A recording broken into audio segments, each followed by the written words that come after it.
Welcome back, everyone, to Overwatchers, a podcast all about Blizzard's upcoming first-person shooter, Overwatch. I'm Garrett Weinzierl, and I am joined, as I have been for the last 4 episodes, which we had a big break in between, Mr. Patrick Beja. Patrick, welcome back. Woohoo! I'm super hyped about doing a show with you again. I've missed you, Garrett.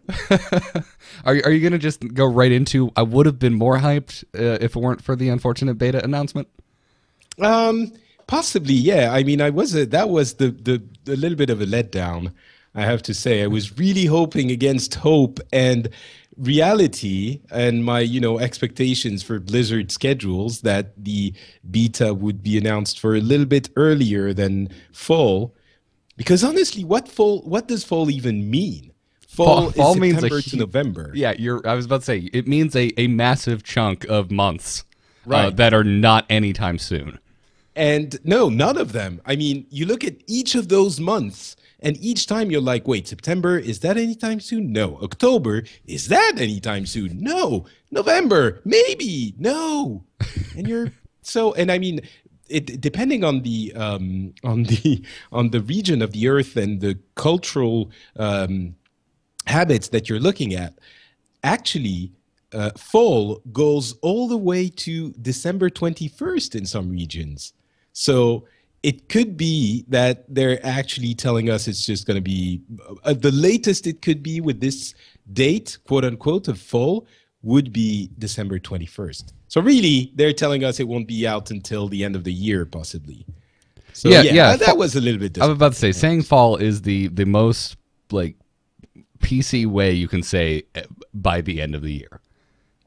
Basically, yeah. and I gotta say, oh man, took so much of the wind out of my sails for the rest of that Overwatch presentation, because we were both at BlizzCon last year. I remember sitting next to you and poking you, and don't go into the other things that happened while we were sitting. Just move on. Patrick stroked my hair and said it looked weird, and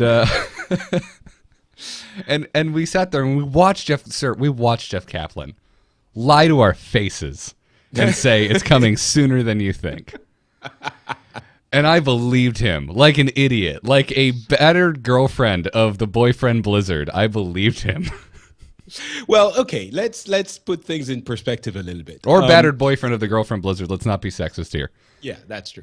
Girls can batter boys. Although that happens less. But yes. It's let's be honest about it. It could be September. I mean, it's still, they're saying fall. Maybe they're being conservative and prudent, and they're thinking, you know what, it will be ready by the summer. We'll say fall, so we're sure it's polished. And we're talking about the beta still. We're not talking about the game coming out, of course, but it could be September, it could be October. It would still be under a year for the beta after the announcement. So it's still very close in Blizzard terms. So it's not. Let's not be too disappointed about this. We did maybe have unrealistic expectations for sure. Yeah. We're also being corrected in the chat room by, I believe, Ro, who's saying that it was Chris Metzen who said it's coming sooner than you think, because apparently he uses that audio clip in his show very often. So thank you, Ro. Everyone go listen to Realm Maintenance. Yeah. So yeah, that was, I think, the not a letdown, but for sure I went like, oh, when they got to the beta day. But it's not like we got into the habit or mode of like, we're gonna get it in 3 weeks, so we're gonna start ramping up the episodes and everything. I guess the true letdown of all of this is that it means I'm not gonna be doing more regular episodes of Overwatchers with you for probably a little while. Yeah, absolutely. And while we do have stuff to talk about today, there wasn't a whole lot. Yeah, it was basically the minimum they could do. It was 2 characters. After you just spent your last 5 minutes trying to undo everything I said, then you're just like, you dropped that bomb. Like, well, they pretty much phoned this in as hard as they could have. Well, so okay, the thing is, I want to clarify. I'm super excited, and the heroes, we will get into the heroes in a little bit here, and I'm really excited about this, and the announcements and their abilities and all of this was it really hyped me. But it's just, two heroes. I don't think they would have gone and made a presentation for anything less. Like, if you only have one hero or if you don't have heroes, what do? You're not there. So in that sense, they couldn't do less and still have a presentation. But yeah, do you want to get into what they actually did? Yeah, absolutely. So let's get into the heroes that were announced. First up, the one I'm probably most excited about.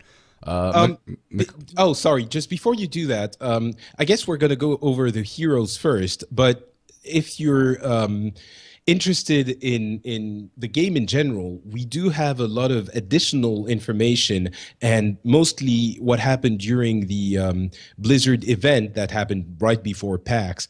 Because a lot of people got to play the game, and we got a lot of impressions and really clever analysis of what the game is. So the heroes is, of course, the most visible part of the information we've had in the past 2 weeks.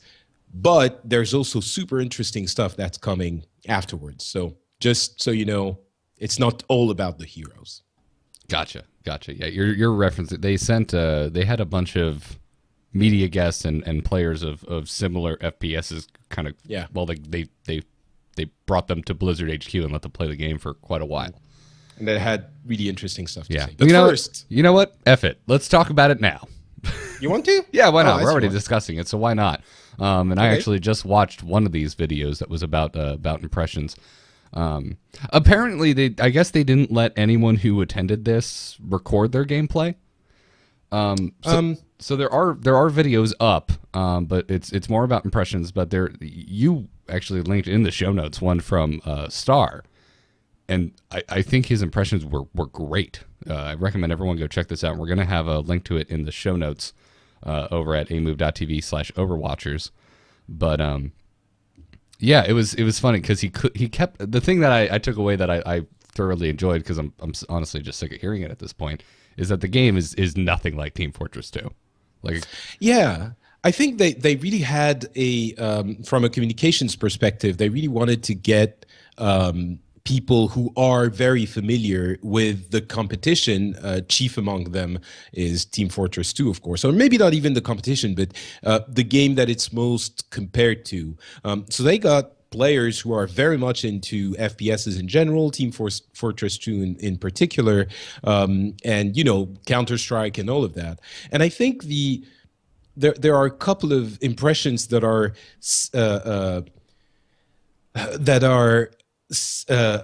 regularly given by all of those people, and they're usually overwhelmingly positive. Some of them were kind of not certain of what they were going to get when they went to Blizzard, and all of them that I've heard who are not Blizzard affiliated in any way are saying, listen, this is really not what we expected. It was a really cool shooter. It plays very differently from a lot of other games that we've played. And Star in particular, it's Star all caps with an underscore at the end, his name on YouTube. What he was saying was that it doesn't play like other shooters because the skill cap is really about the abilities that you use. It's very different from something like TF2. Team Fortress. Yeah, Team Fortress. If anything, he said it was playing, first of all, you don't have anything like rocket jump. It's a lot slower in movement. And the strategy of it is based around the maps, like you have choke points and stuff like that. So in that sense, it's a little bit more similar to Counter-Strike. So yeah, it was interesting to get their perspective for sure. And again, all of them were pleasantly surprised by the game. So that's encouraging. Yeah, absolutely. And I mean, when we were, in our early episodes, when we were discussing it, we still compared it to TF2. And I think a large portion of that is because of the class-based kind of combat. But it the graphics. Right. But it is much slower, which I don't think is a bad thing. I mean, like we said in our first episode, we're not FPS experts. We're Blizzard fans who are very excited about Overwatch. But yeah, I'm really looking forward to it because the thing I keep comparing it to is MOBAs, and I really like the idea of bringing putting so much weight on the abilities of each individual hero, and the fact that there are so many heroes that you can't have all of them in one game. So every game is going to hopefully have a different composition of heroes that you will not only be playing as but playing against. That's true. I didn't really think about this, but that's very different from. I mean, you can also swap out classes. upon death. So I guess over the course of a game, you could go up against every single hero in the game. But yeah, I don't know. I like that it's not just like there's 10, and then you could just have 5-on-5 and see all of them all the time. There's another thing that struck me.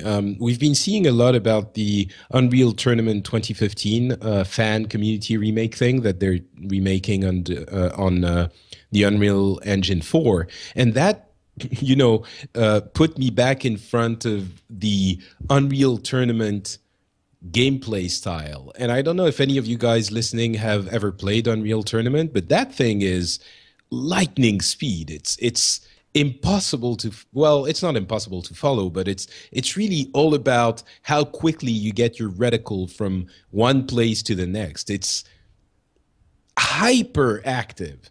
And you move all the time, and and this, I think, was the less, it feels a little bit more hectic, and it feels like you have to be extremely not only attentive to the game, but like superhuman almost to understand everything that's happening. I don't think Overwatch feels like that. And I think that's a good thing for me, for a gamer who's not an FPS monster. Now, I'm sure, some people will play it like that, especially with some characters, but at least you can play it with a little bit less of a superhuman brain in that sense. Well, we're both getting old. I realize I'm younger. You can say that; it's okay. Looking forward to a non-Twitch based shooter. I'm not older than you. I'm just a little bit less young. Sure, we can put it that way. Did you see also Level Cap's video? I did not see Level Cap's video. So Level Cap Gaming is another one of those guys who was invited to the event at Blizzard, and he said a couple of things that really struck me as well. First of all, he pointed out that at the end of the day, they had a show match between the devs from the team and a Team Fortress 2 pro team on Overwatch. Oh, well, that's very cool. And this was not at PAX. This was during the private event. That's my understanding. Yes. Okay. And that was pretty interesting for a couple of reasons. First of all, the TF2 guys lost, the pro TF2 guys, which is obviously not surprising. I was about to say a brand new game that no one has access to except Blizzard, and the devs won. You don't say.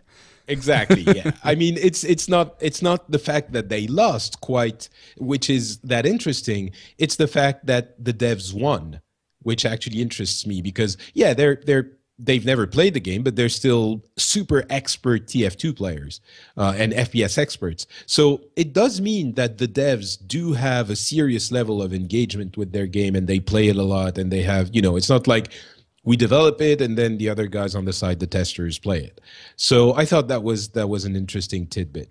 And the other thing that he pointed out was when we're talking about super unreal, superhuman brains, it doesn't necessarily manifest itself in the way you place your reticle in this game, but in the way you master the abilities that are provided to you. And that echoes what Star was saying in his video.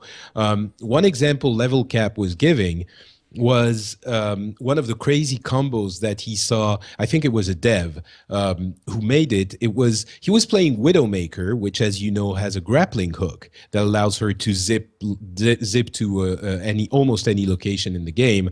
And he was saying, so she was being pursued by other players. She jumped off a cliff, and the other players followed her. But then, midway through the jump, she turns around midair, throws the grappling hook on the cliff that she just jumped off, and gets back up on that cliff. And the pursuers obviously are, they fall down, and she's escaped. That kind of thing is super exciting to me. It's like, yes, it's a little bit slower. It's probably going to be a little bit easier for, depending on the character, especially as you were saying, like in a MOBA, it's going to be easier to get your to wrap your head around some of the characters. But then you do have that deep gameplay elements that are ingrained in the game that you can go discover, explore, and master, as in old Blizzard games. So that was super exciting to me. Yeah, and that's another thing that they'll hopefully be able to bring into the game, and it feels like they do, even from what little we both got to play at BlizzCon, which is like different skill caps per hero. I mean, something we're seeing what Team One at Blizzard do on Heroes of the Storm. I mean, if you look at all the different heroes, there are heroes like Stitches, which high skill cap, and everyone's going to judge you when you miss your chain. And then there's heroes like Lily, where you just tap Q, it automatically heals whoever's dying, and when you get damaged, you run faster, and I hate you. But yeah, I'm really like looking forward to see that kind of, I don't know, differentiation between heroes in an FPS. Yeah, for sure. So anyway, we have links to all these videos we just referenced in the show notes if you haven't already seen them. So go check it out again, amove.tv/Overwatchers. Let's talk about the previewed heroes, shall we? Please, let's. All right. Well, first up is McCree, who I was very excited about. If you've listened to the beginning episodes, you probably heard me say, "Who the hell's the cowboy in this art that they didn't show at BlizzCon? I want to be the cowboy." Also, since all of these have nationalities, I was disappointed that we didn't have any American ones yet. So finally we get it, and of course, the American one is a cowboy, which is awesome. What else do we have from American fiction that's recognizable and cool? Well, I'm sure you could have other things. A handsome doctor that's also a lawyer? Maybe not. Yes, who can forget Super Doctor Lawyer? Super dollar. He can get himself out of his own malpractice suit. Be wonderful. What an amazing super. Is that his left click or his right click? Left click would initiate the malpractice suit, and right click would then get him a not guilty verdict. I think that's super Lokter. Lokter. That works. Oh, that's so bad. Lokter. Anyway, let's talk about McCree. Very much looks like a cybernetic Clint Eastwood, which I'm all behind. It's not a dig on it at all. I love it. You know, this is kind of what we're saying almost every episode, but how cool is this character design? Not only is it a cowboy that looks like some kind of super badass from the get-go, he also has this robotic arm, and his pistol is like an old-time peacekeeper thing, but it also has like this glowy bluish hue, cyan hue, that the bullets are energy based or something. It's three cool things at once, as every other character. So really like it. I like to call it glowy bits, which when in doubt and you want to make something look futuristic, just add glowy bits.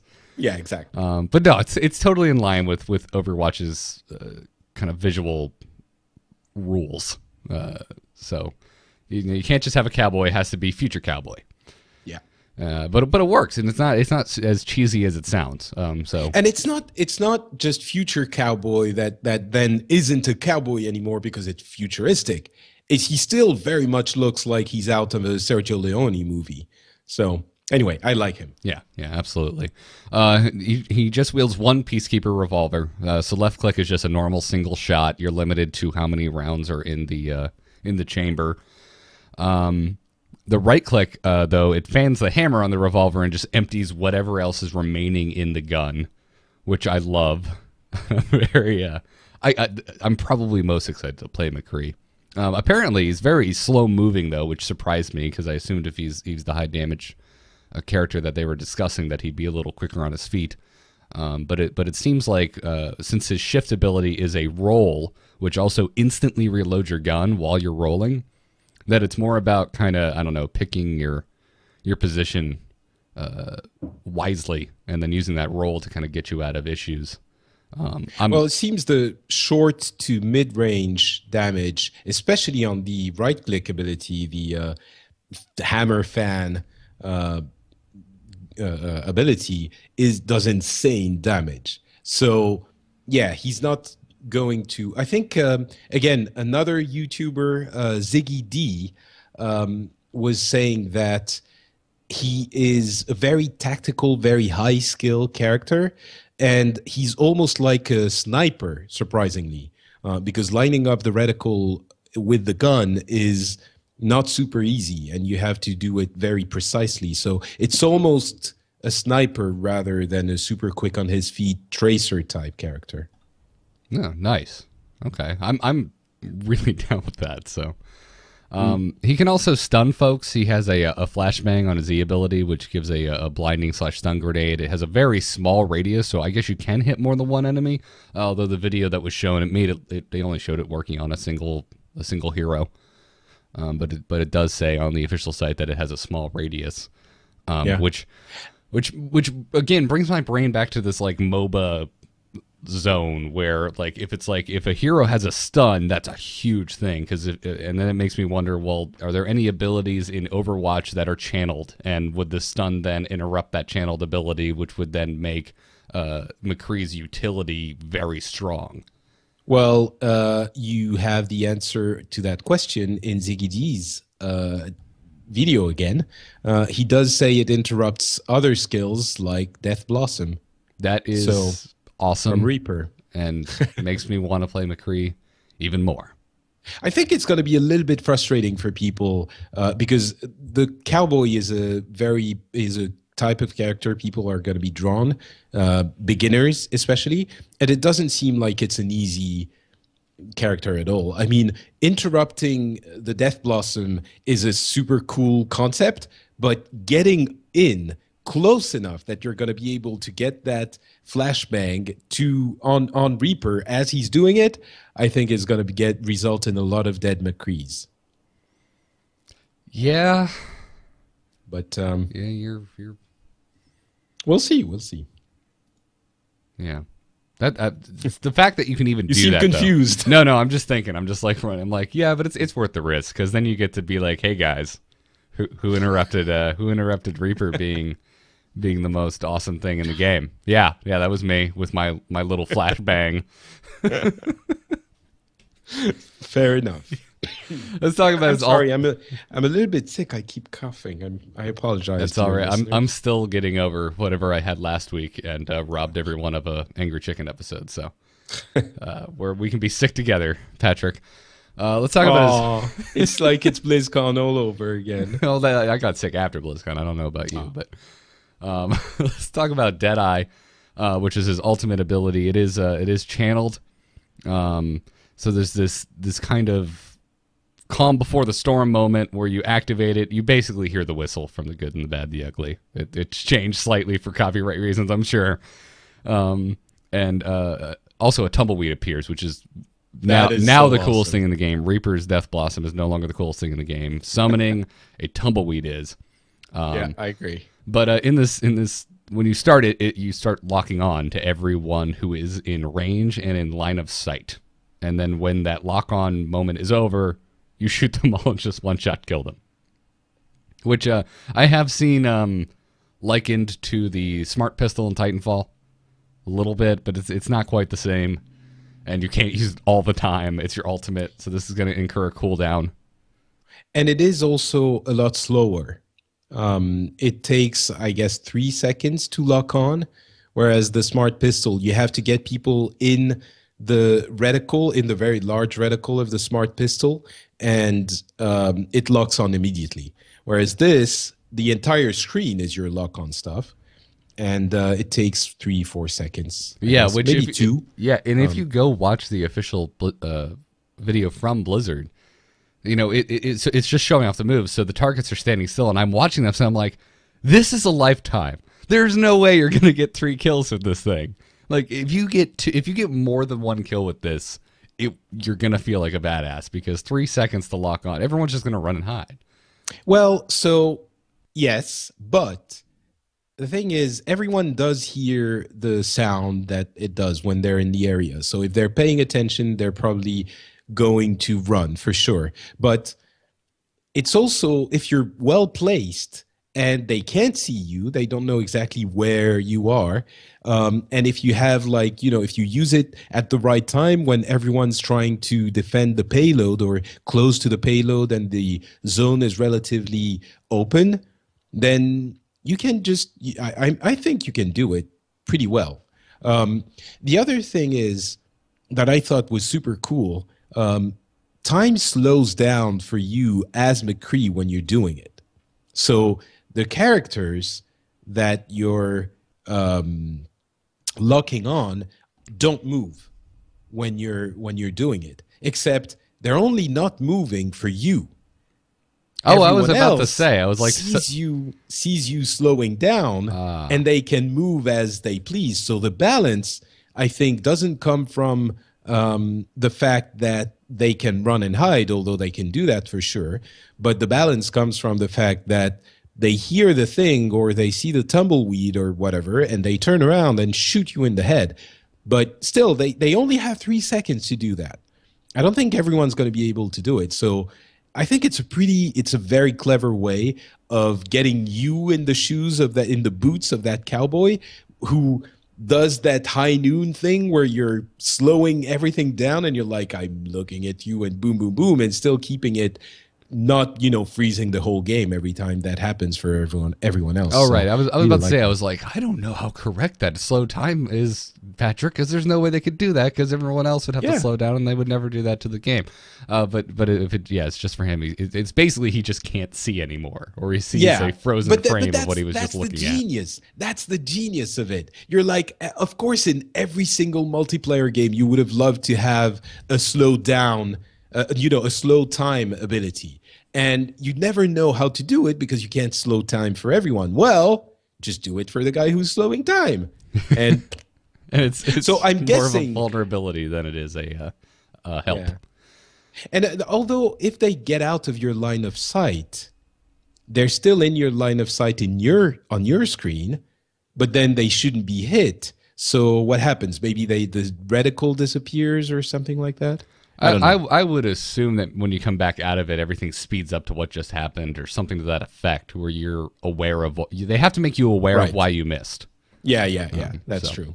That would be my assumption. So that's super interesting though, the way they're doing it. Yeah, the pros and cons to this ability makes me excited in a shooter because he's super vulnerable for those 3 seconds. But if you haven't killed him, you are dead, and I love that. It's just like you better kill me. Yeah, I think that's really cool. So fall is too far. Damn you, Blizzard. Especially, if they had said early fall, we would be like, okay, September, maybe we can. All right, I can live. But especially since their BlizzCon now that's been announced in November, like 7th of November. The temptation of doing that, of keeping that announcement for BlizzCon is going to be huge. So I really fear anyway. All right, let's move on to other things. Are you just out of curiosity? Are you coming back to BlizzCon this year? I don't know. I'm not being paid by Blizzard anymore, so I'm not going to be sent to BlizzCon for work. It means I have to pay for it with my own money. And living in Paris, it's quite expensive. It's a bit of a flight, yeah. Yeah, so we'll see. I'm not sure yet. Maybe. Gotcha. Let's talk about the next hero they previewed, which was Zarya. I will not say Zarya. She is not the Hearthstone community manager. I love this character design so much. Yeah? Really, I'm a sucker for pink hair, but just muscular badass with the freaking exosuit. It's wonderful. Bring it on. Yeah. So she was actually pretty cool. It was pretty cool that mentioned it on the instance as well. Kaplan, as he was introducing the character, did a mention of diversity in general and those conversations that have been happening in the game industry over the past year or so.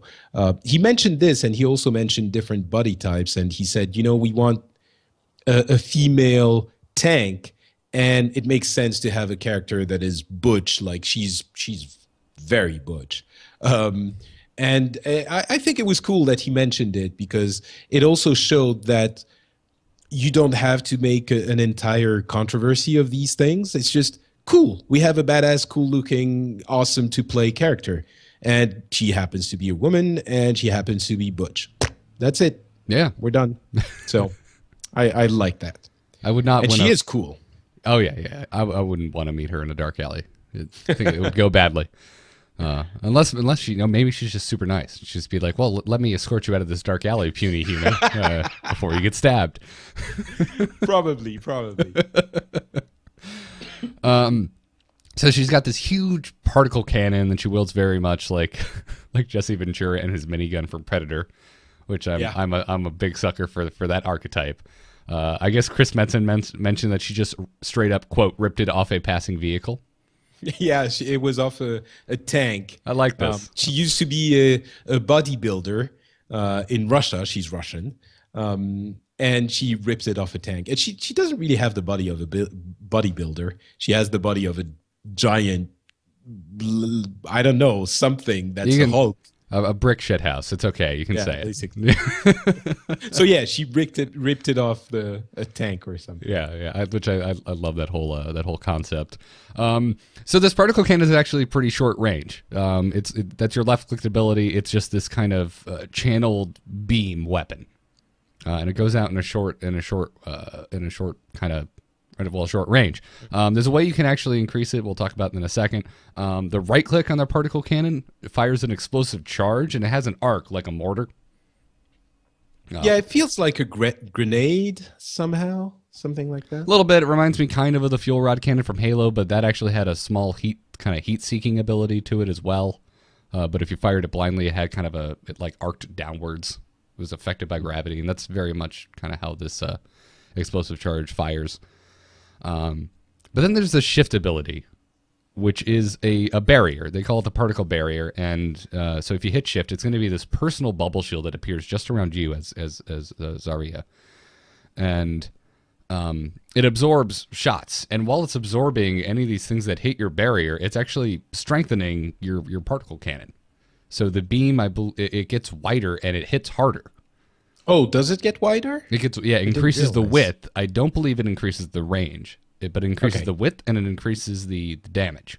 Oh, that's very cool. I didn't realize. Yeah, and there's a reticule there's a number under her reticule that you see growing as you have a shield up, and it's taking shots, and you see this number get bigger and bigger, and that's the power or the charge up on your beam, which I think is a fun concept, especially as a tank, because that's what she is. Yeah, she definitely is a tank, and we're going to talk a little bit of the character in a wider sense later. But I love how this ability is her shift ability, meaning usually the shift abilities are movement based, and you might think, well, particle barrier, it's not a movement thing, but really, when you have the particle barrier, it doesn't last super long. It's a few seconds, maybe 5. But the barrier doesn't have a duration. I'm sorry, it doesn't have a destruction possibility. It just stays there and it stops everything. You just are invulnerable for the time that barrier. It doesn't break. So you could totally put the barrier on and start moving in places where no one else can go, because the the enemy team has the choke point locked up and no one can go through. Well, she shows up and she's like, la la la, sorry, I'm just passing by. And she's just 5 seconds is a long time if you have to, you can cross a good section of the game. So yeah, that also does serve as movement ability, I'm guessing. Well, because it frees you up to move. If it's a hot area, you can unhindered. Pass through it. Exactly. And she can also put a barrier on someone else with that's the E ability, which is the projected barrier, and it's pretty much the exact same thing. It's a bubble shield that you can cast on your allies, and you gain the same absorption benefits of powering up your particle cannon from the barrier that's on an ally that you get from your own personal barrier. I'm guessing they're cumulative. I would think there's a cap to how much you can power up your particle cannon. I would assume. I don't think you can just absorb so much power that the width of your beam covers the entire hallway, but that would be kind of sweet if you could. Yeah.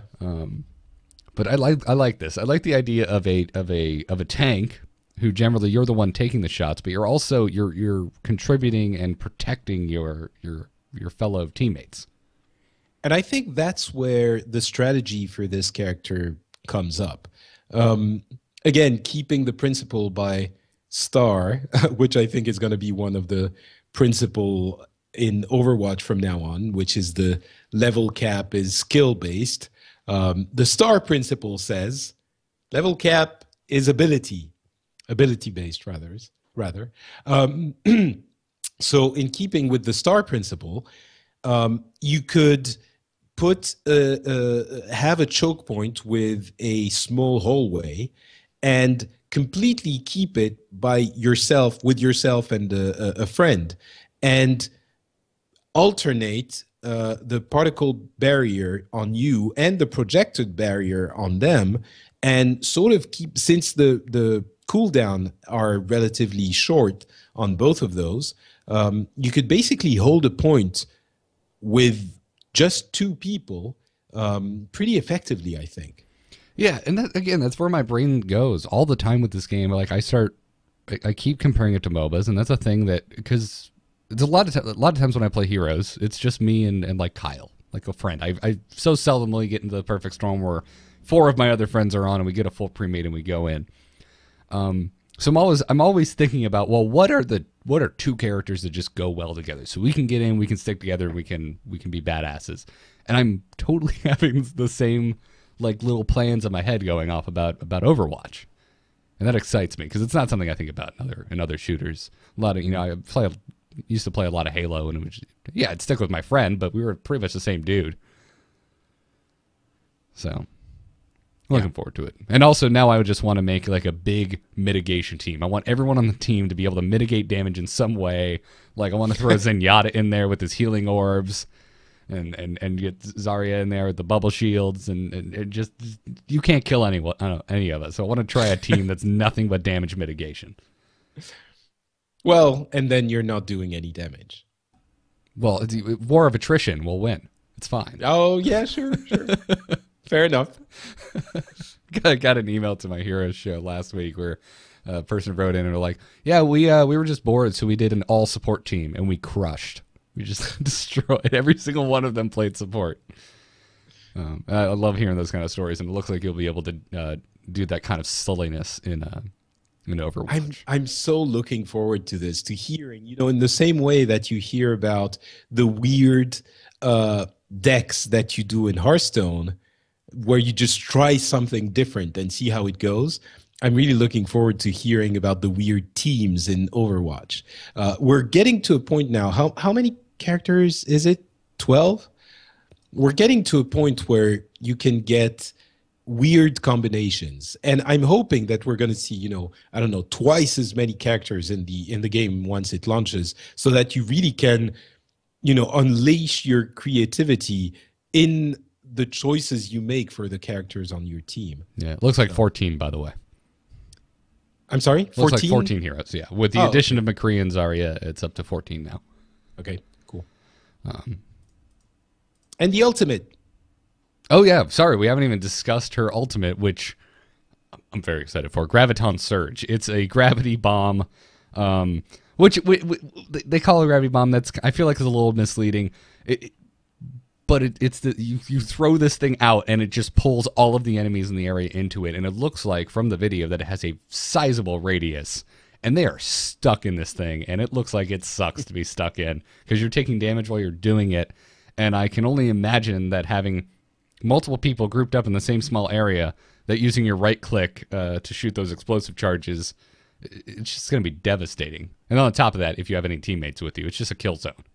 Yeah, yeah. It focuses people in a relatively small area, and if you have any character that has an AOE type damage, like Tracer, for example, or there are a bunch. Even with McCree, his hammer fan ability in that area could be devastating. Well, you do that, and then McCree does Deadeye, or you do that, and then Farah does Barrage. Like, can you imagine a Farah's rocket barrage just going into this thing with like 4 people stacked on top of one another? And that's, I think everyone's been discussing this, but it bears repeating. That's one thing that Blizzard does really, really, really, really well. You see how I put 4 reallys in there? Yeah, I could go get Scott Johnson's Patrick soundboard, but I don't need it. You can just sit here going really, really as much as you want. Really? And so what they do really well is they give you the impression that they make everyone overpowered. And that was, again, as I was saying, a design principle in WoW. Every class should feel overpowered. And if everyone is overpowered, but also has, not problems, but weaknesses that can be countered by another class's overpowered abilities, then overall the game is balanced. So they've really gone with this principle in Overwatch, it seems, and every class, honestly, every class feels badass. Every class feels like you look at one aspect of their gameplay kit and you're like, crap, I want to play that. This looks awesome. So, and that's one of those. The Graviton Surge is really cool.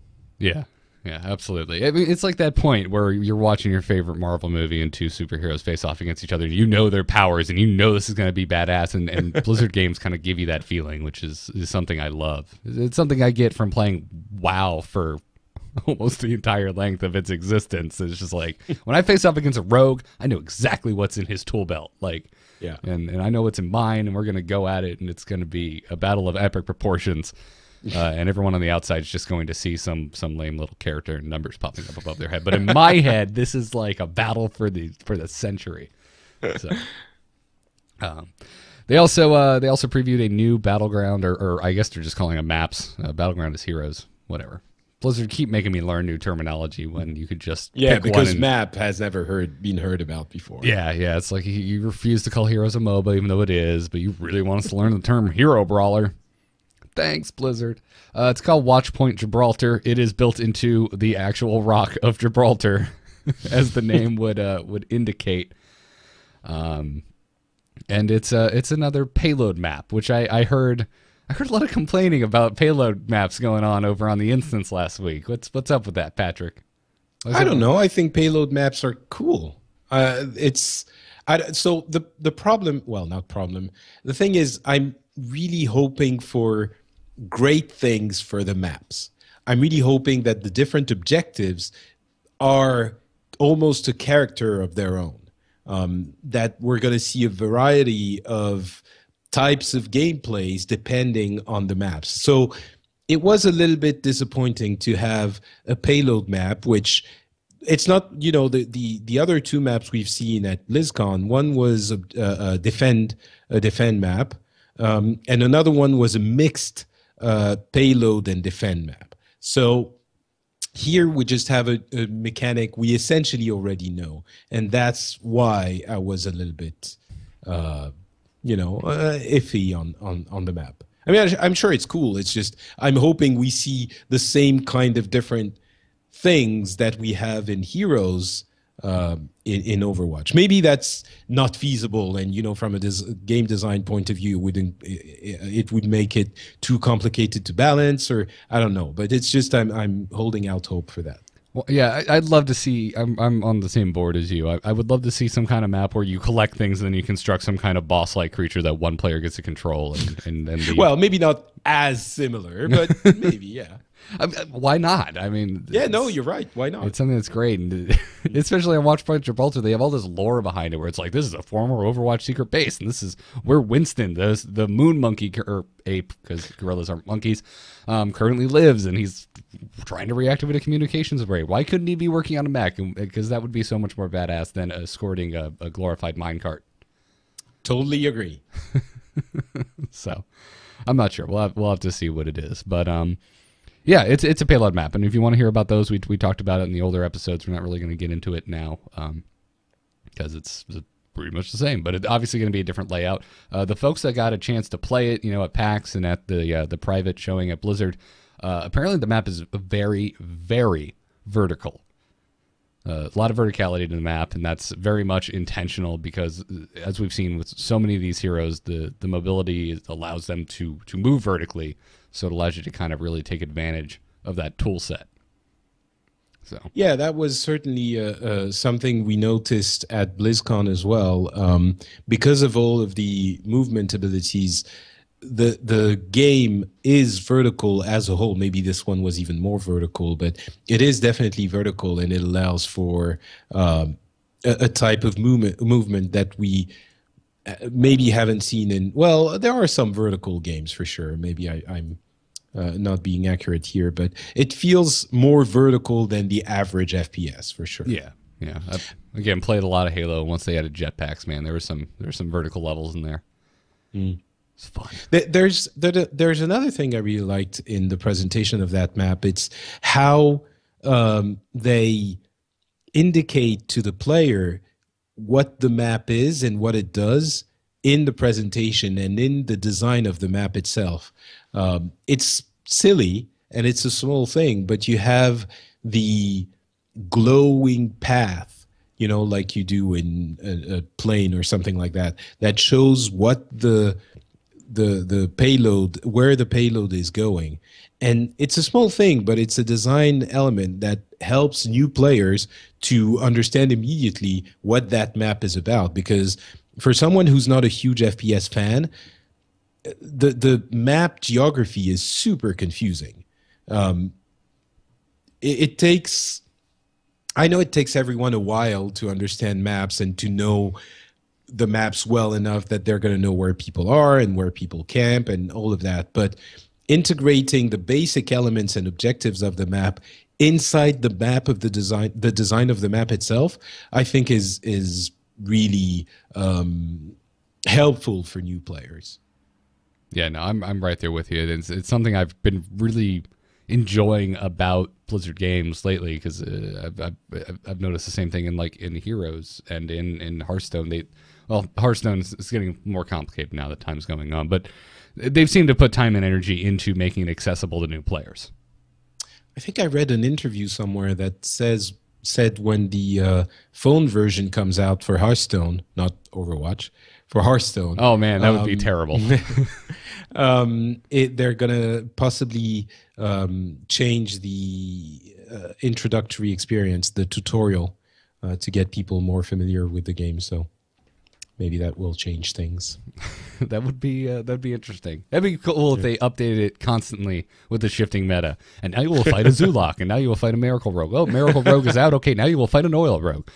That'd be fun. The mini Angry Chicken, everyone.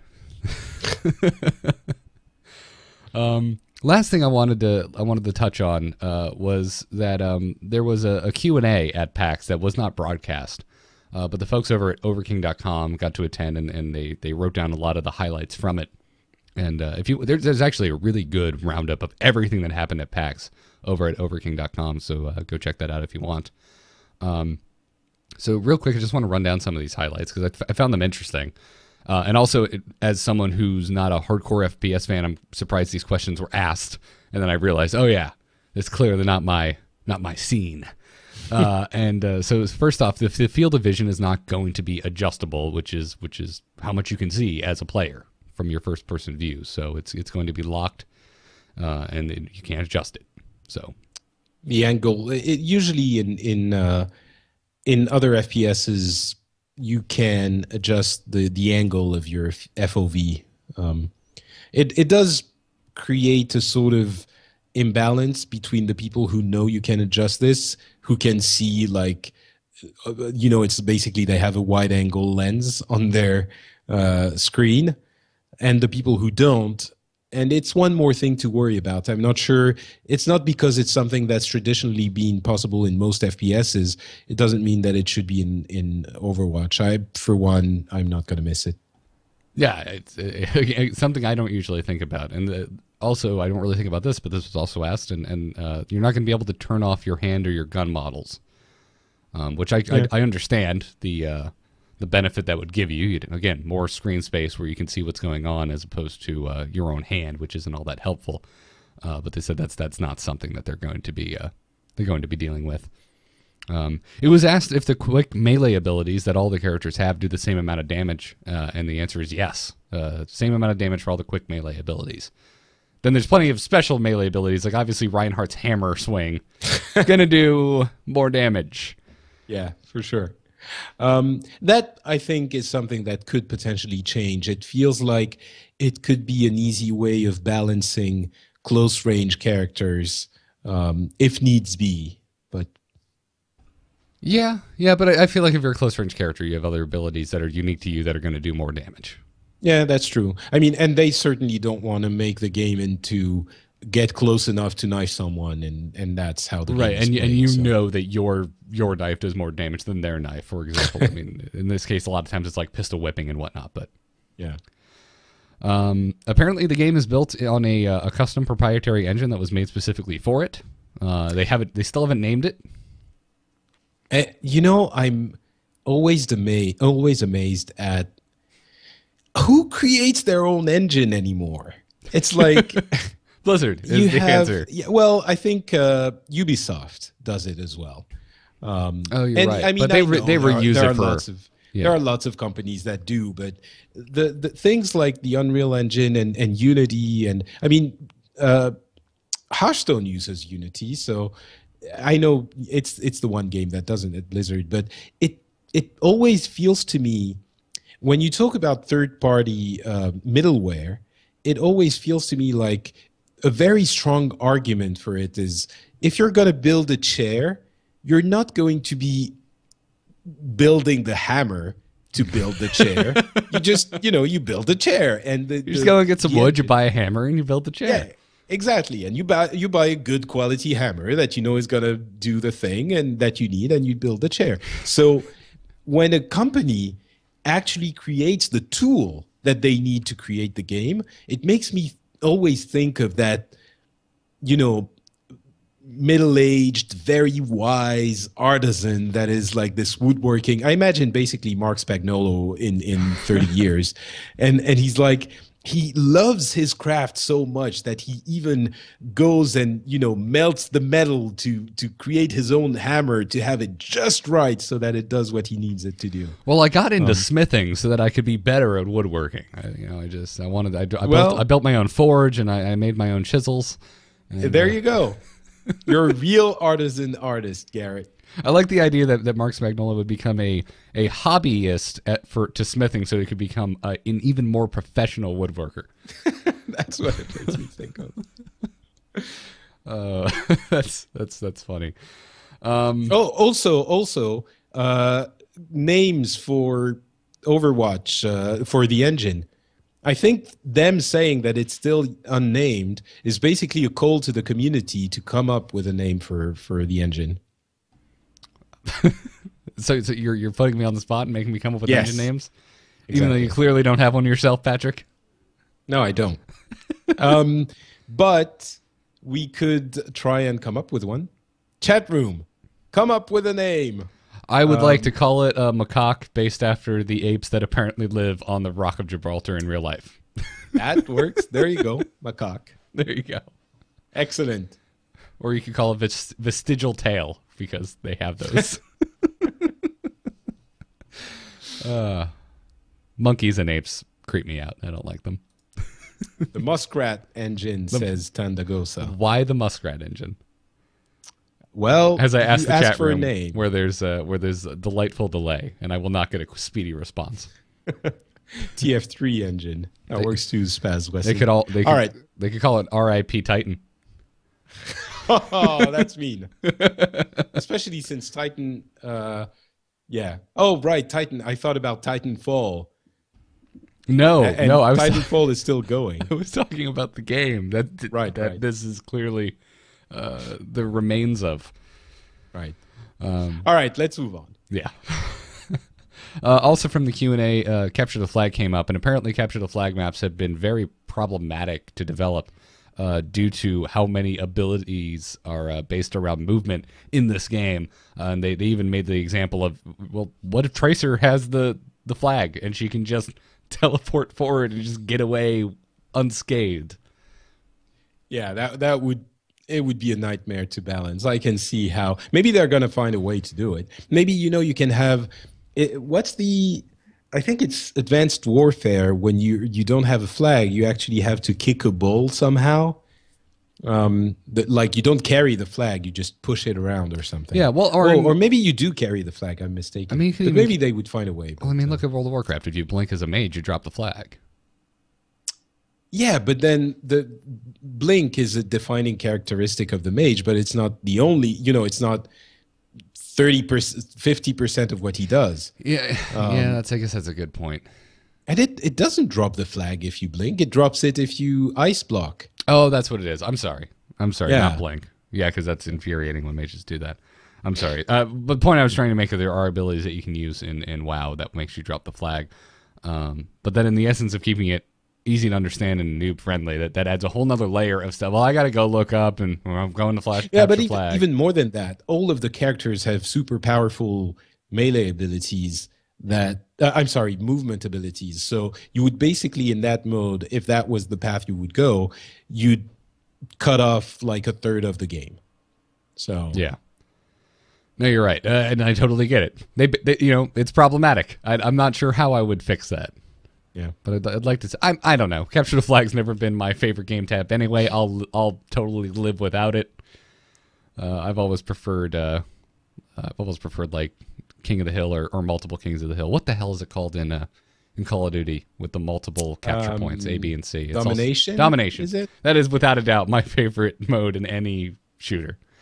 You know what? For people who aren't FPS's expert, I think we have a fairly good overall understanding of that genre. Well, we've played a lot of games, sir. We're just not. If you're going to come to us with like first-person shooter esport terminology, we cannot help you. Yeah, it's not. We're not gonna happen. I'll talk to you about Hearthstone and StarCraft till my face turns blue, is on the esports side of things. But I can't help you on first-person shooters. I just know that as the game I watch at MLG in between StarCraft games.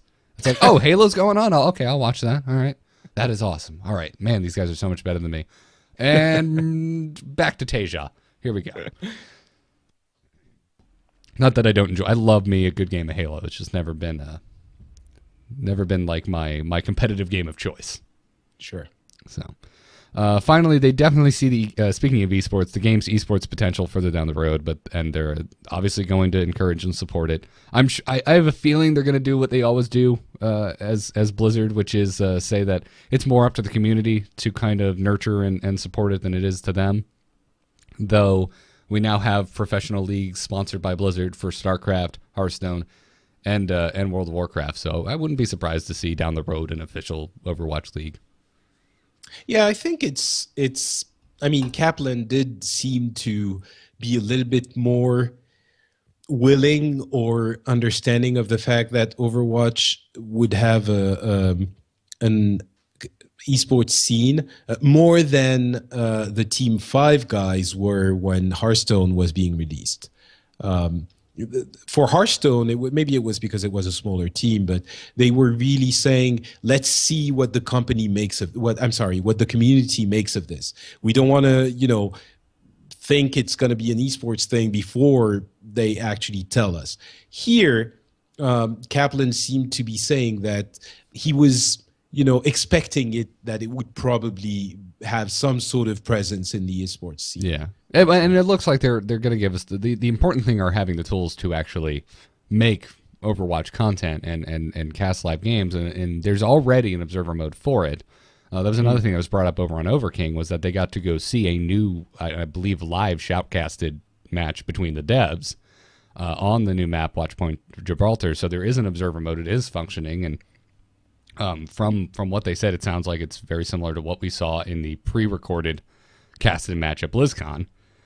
So it's good to know that the observer mode's already in there. Apparently it's buggy at the moment. I guess it's an early version because it did say it did crash in between games, but you know, whatever. That's expected. Probably why we're not getting beta till fall, which makes me sad.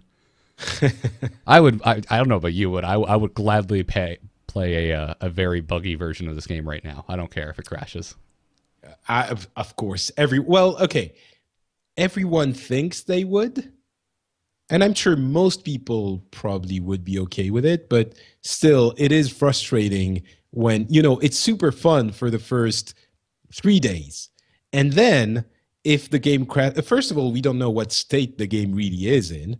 And second of all, if the game crashes every 5 games, something craps out and you can't finish the game and you were winning and at that point, it's just frustrating. So. No, you're absolutely right. And yeah. I know if anyone listens to this and they watch me stream Games of Heroes, they're going to call me out because they know every time I stun someone with Uther while they're using a movement ability and it incurs my cooldown and does nothing to them, that I start berating the design of the game with everything in my soul. And then I calm down and I realize it's still beta and I'm still loving the game and I should get over the fact that my favorite hero's main ability that I enjoy is a little buggy at the moment. But yeah, no, you're totally right. I would be 2 days later, I'd just be on Twitter. Oh, this is so broken. Fix it, Blizzard. What are you doing? Jeez. And then it's just this one thing. Come on, what are you doing? It's just this one thing, the stability of the entire game. What's going on? Yeah. You're totally right, Patrick. So I will calm down. I'll calm down. That being said, fall too far out. Actually, I thought it might be fun if we were to speculate on what might happen until the fall. I was thinking. So now PAX East is out. And Blizzard has gone to PAX East in the last 3 years, so we could have expected something was going to happen. So what's next? When will we potentially hear about Overwatch again until, before the beta is out? Well, my brain immediately goes to, and I'm not sure what it is, so I'm trying to quietly Google it, Gamescom.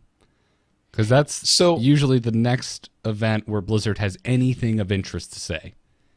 So there is E3 before Gamescom. However, E3 Blizzard has usually not had a huge presence there. Well, it's because they don't need to. Right. They have their own. Yeah. They have BlizzCon, which yeah, but Gamescom is closer to BlizzCon than E3 is. And True. E3 is a giant thing. But yeah, I wouldn't be surprised if we didn't see anything at E3. Maybe a few booths with I don't know. There isn't. It's very console focused. Well, and also Blizzard doesn't know how to. They're not good at doing the E3 presentation, which is to say, they're not good at doing terrible presentations where they put up actors and actresses to present their game and don't know what they're talking about. Jeff Kaplan gets up there. He might be a little awkward, which I saw all over Twitter. People are like, "Oh man, Jeff Kaplan." It's like, well, first of all, the dude's been in a Titan and now Overwatch cave for the last God knows how long. Okay, he hasn't been allowed. He's very sweet. It's really funny if you watch Jeff Kaplan versus, say, Dustin Browder. You can tell immediately which one of them has spent the last 5 years getting up on a stage promoting the game that they are themselves making.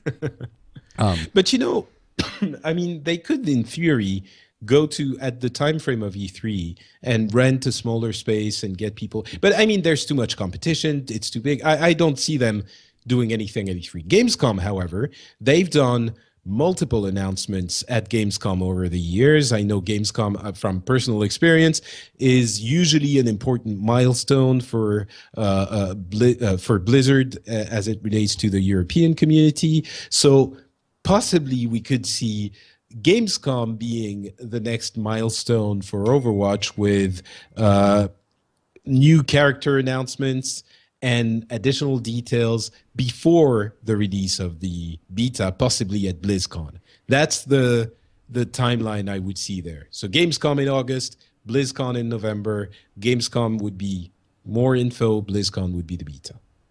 I could see that. Although, again, really hoping we have beta before BlizzCon. Like, here's what I'm hoping. I hope Gamescom happens. They announce the date of the beta. And then at BlizzCon, we have... this is what I want. This is not what I'm hopeful we'll get. But beta date announcement at Gamescom. Show a few new things. Do what you did here. Well, we showed up with the bare minimum of what we're allowed to show up and still discuss the game. You know, show us 2 more heroes. Show us 1 more map. Give us a beta date. And then come BlizzCon, hopefully some of us have gotten into the beta. And hopefully these 2 guys have gotten into the beta. Patrick, you ex-Blizzard employee, you. I'm in the same boat as everyone else at this point. I don't think I have. Well, maybe. I don't know. Anyway, keep going. And then come BlizzCon, I hope we have like the discussion of the first big content patch for what is patch. Yeah, for the beta, like beta patch. Yeah, well, we're getting them all the time for Heroes, so why wouldn't we get patches in beta for Overwatch? That's true, I guess. And the other thing I hope we find out between now and the next episode is the business model for the game. Because then I'll know how much to expect. Because if this is free to play, I'm going to assume that they're going to be going up to an obscene amount of heroes. So I'm going to expect fairly regular content updates. We're getting a hero every 4 to 6 weeks in Heroes of the Storm. And we're getting Battlegrounds a little further apart, but we're still getting them at decent intervals. So... it's very possible. Gamescom is August 5 to 9. So they could be a month out from fall, which is starts in September.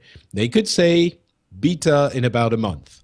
That would be, and we know that they mentioned that the alpha is already being played internally by almost all employees. I think.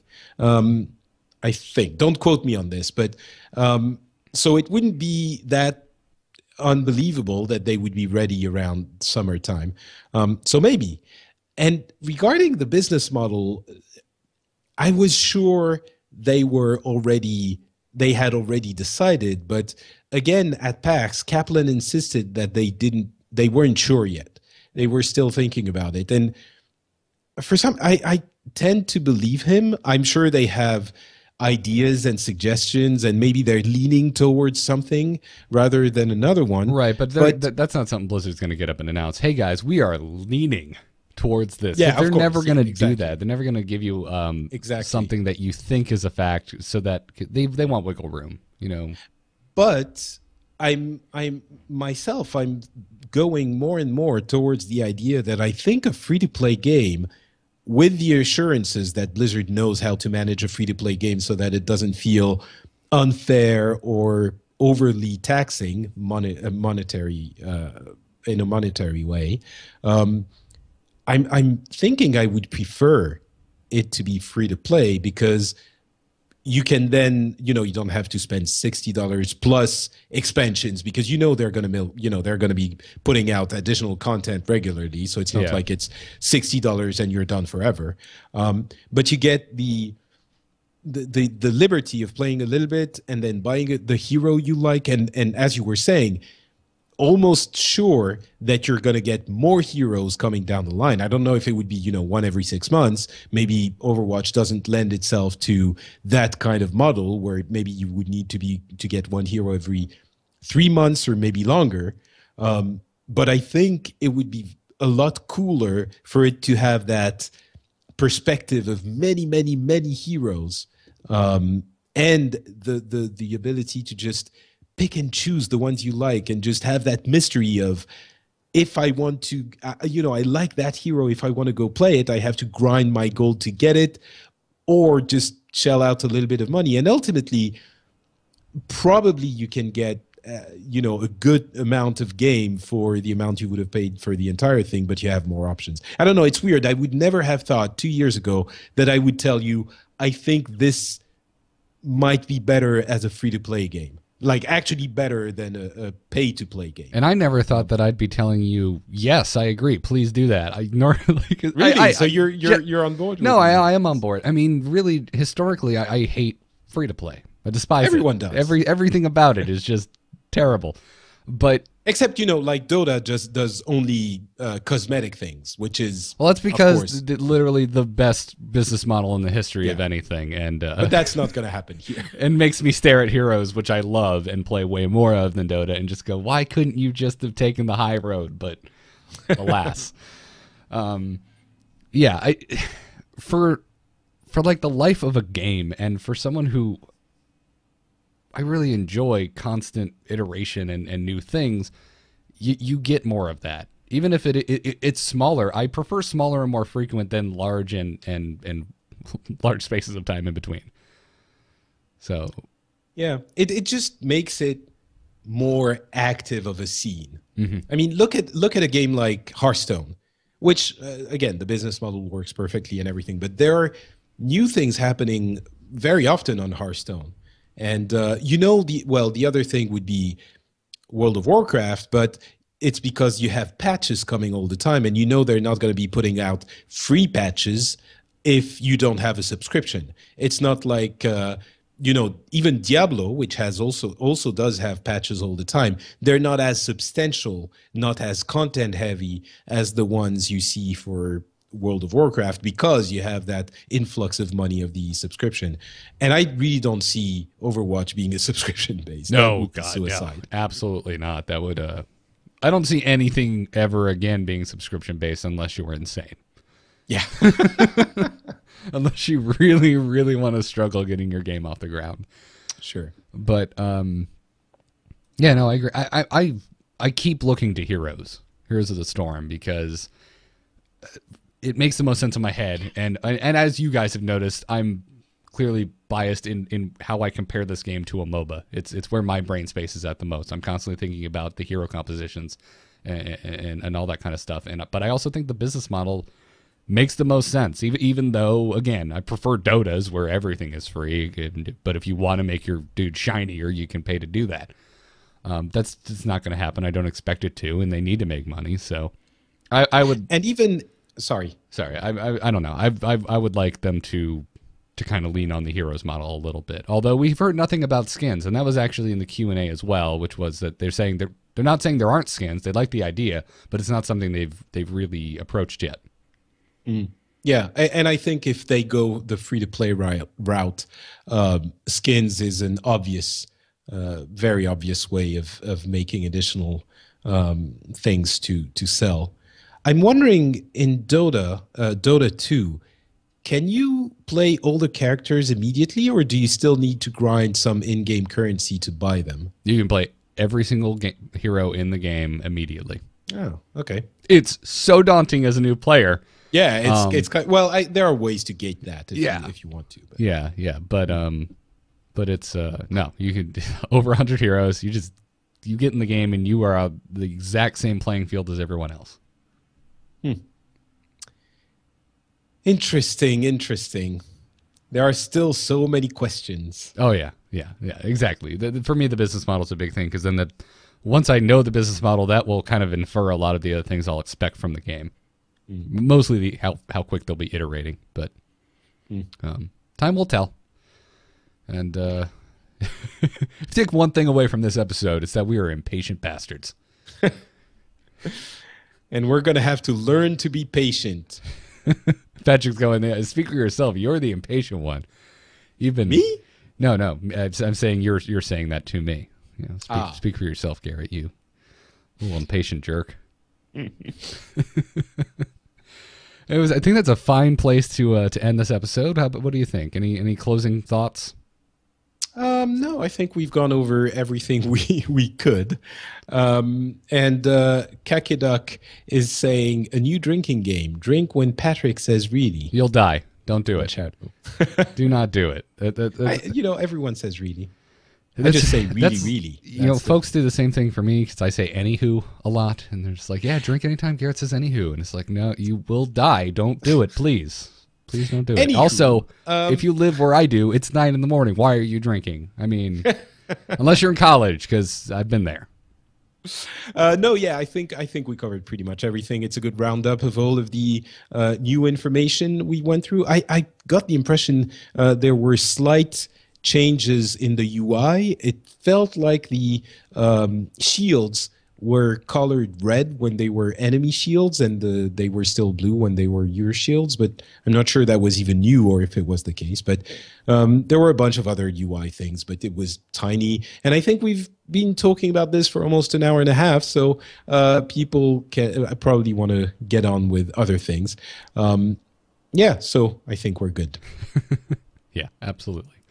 Want to thank those of you who have actually left us reviews on the iTunes store while we've been gone, because it does wonders for helping new people find our shows. So thank you. Wanted to thank Camerlot Fan, D Has 34, and Logan H. Thank you all for your 5-star reviews. We really appreciate it.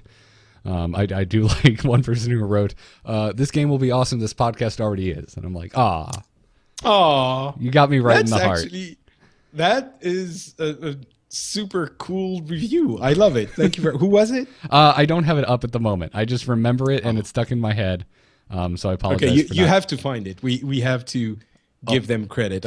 I'm seeing your eyes traveling on the screen really fast to try and get that person's name, because that's very sweet, and I just want to give them credit. You're gonna make me type live on air with one hand while I hold down the mute button with the other. I apologize. I can tell a joke in the meantime. It was Mr. Beethoven, who I believe we already thanked on a previous episode. But yeah, he said game will be great, and this podcast already is. So thank you, Mr. Beethoven. I say Beethoven because it's just BT Hoven. So it's like really fast. It's like Beethoven. Saying his name really, really quickly. You can follow us on Twitter at OverwatchCast. We do still have an email, which I hate the name of, and we will be changing at some point. But you can. Will we though? It's a joke now. It's a joke now. Yeah. I want to get custom emails working for AMove at some point, so everything is at amove.tv. But I just haven't gotten off my butt and done it. Maybe until then, I could have. You told me a week ago maybe we should find another email address, and I kept thinking about maybe something that we could do, and ultimately.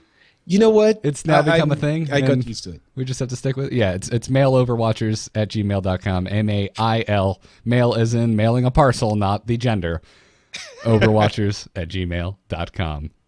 You can follow Patrick on Twitter @NotPatrick. Check out everything you do over at FrenchSpin.com, correct?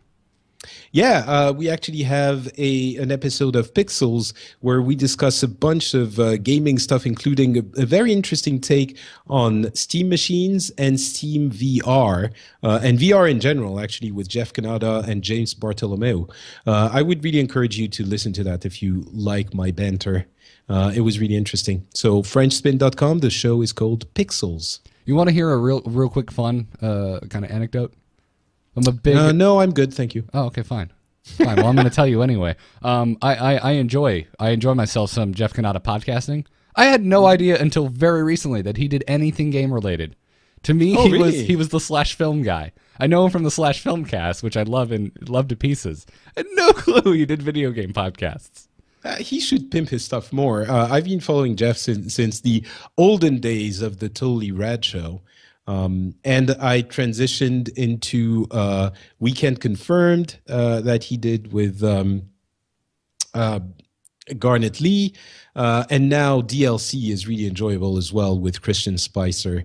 But all of those are gaming related. But currently, if you like Jeff, you should follow DLC on 5x5. Yeah. Very cool show. Now that I know that and I've seen his kind of legacy of gaming podcasts, I feel like I've been just left out. Like I'm a moron for not knowing this. It's funny. So go listen to Pixels as well then. Wonderful. Go check it out. And then an episode previous to that I was on. Yeah, exactly. It's a good show. I like Pixels. Go check it out.